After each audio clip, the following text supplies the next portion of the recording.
There's new life in our worship. There's new life in our service. The Spirit of the Lord has started to Good morning, viewers. Welcome to my brief devotion titled Fresh Bread. And I do hope that it makes an impact in your life as you begin a new day in Christ. Today, we are going to learn what ruthless faith is from the three Hebrew boys who were exiled in Babylon. So turn with me to the book of Daniel chapter 3 verse 16, which I will read it for you. Shadrach, Meshach, and Abednego answered and said, O Nebuchadnezzar, we have no need to answer you in this matter. As swift as the flash of lightning came the uncompromising answer to the king, who was fuming with fury to throw them into the fiery furnace. Maybe one could think that such a rude reply in every way will only worsen the situation and spell doom for them. The truth is apparently seen in their convictions. The reason why they refused to answer him in this matter was that such ruthless faith is very hard to rationalize.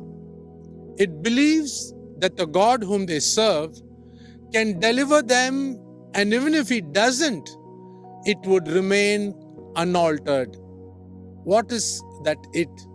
The it in this passage refers to ruthless faith. The world cannot understand that such an outrageous act of audacity can sometimes reflect the expression of one's faith in his God. Even in our lives at times, we need to take the risk of trusting God regardless of the consequences and people's expert comments.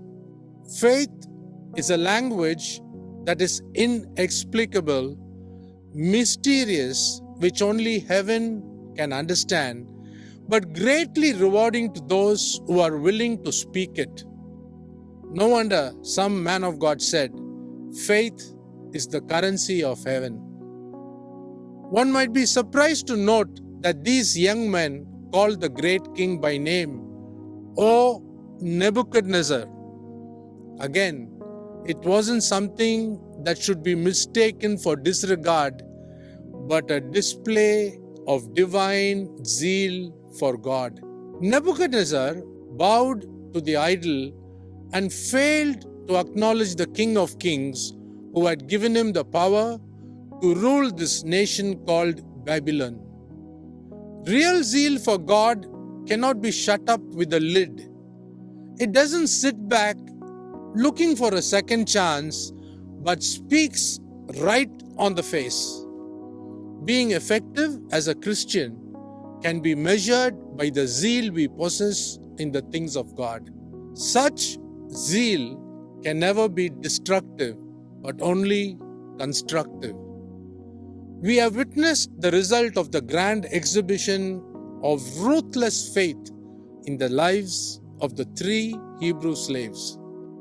It eventually made the king Nebuchadnezzar bow to one superior power, that is, the God of Shadrach, Meshach, and Abednego. Think about this. Have a great day. There's new life in our world.